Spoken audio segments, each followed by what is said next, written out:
محي الدين كريط من ولاية سكيكدة.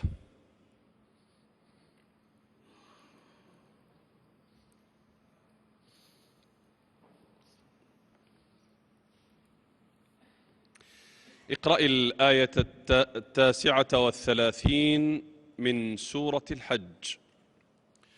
أذن للذين يقاتلون بأنهم ظلموا. صفحة 338.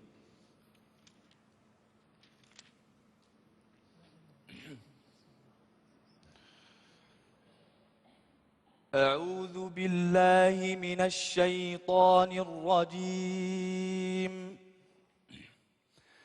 بسم الله الرحمن الرحيم. أذن للذين يقاتلون بأنهم ظلموا وإن الله على نصرهم لقدير. الذين أخرجوا من ديارهم بغير حق إلا أن يقولوا ربنا الله ولولا دفاع الله الناس بعضهم ببعض لهدمت صوامع وبيع وصلوات ومساجد يذكر فيها اسم الله كثيرا ولينصرن الله من ينصره إن الله لقوي عزيز.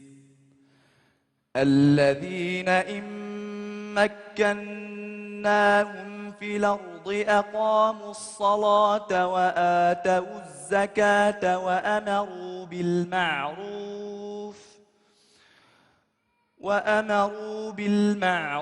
ونهوا عن المنكر ولله عاقبة الأمور. وإن يكذبوك فقد كذبت قبلهم قوم نوح وعاد وثمود وقوم إبراهيم وقوم لوط وأصحاب مدين. وكذب موسى فأمليت للكافرين ثم أخذتهم فكيف كان نكير. فكأي من قرية أهلكناها وهي ظالمة فهي خاوية على عروشها وبير معطلة وقصر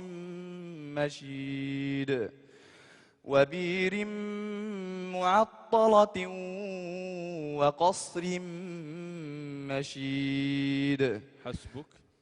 شكرا، بارك الله فيك. أستاذ عماد. نشكر القارئ محي الدين على هذه القراءة المتزنة، ولكن هناك بعض الملاحظات على هذه التلاوة. من ذلك مثلا أن القراءة كانت رتيبة على نمط واحد فقط، لا يوجد هناك تفاعل مع الآيات ومع المعاني. أنت تقرأ لورش من طريق الأزرق في كلمة ديارهم تقلل الألف وجها واحدا لأنه جاء بعدها راء مكسورة، بالتالي التقليل عندك كان ناقصا، كان قريبا إلى الفتح ولا علاقة لها بالبدل. إضافة إلى أنك تعمل الشفاه في النون المشددة، مثلا الناس، وكأنك تطبق الشفتين على النون. لقوي، الشدة عندك لم تكن ممكنة في الياء، وهناك فرق بين الحرف المشدد والمخفف. إضافة إلى علامة ظاهرة على التلاوة، وهو أنك لا تخلص الحركات ولا تتم الحركات، وهذا معيب في التلاوة. من ذلك مثلا فهي خاوية، فهذه الكسرة، كسرة الهاء، إن لم نمحضها ونخلصها فقد تشتبه برواية أخرى، قد تشتبه برواية قالون الذي يسكن الهاء فهي. بالتالي الإنسان عليه أن يتم الحركات حتى تحسن التلاوة. وبارك الله فيك على هذه القراءة الرائعة. شكرا أستاذ إيمار.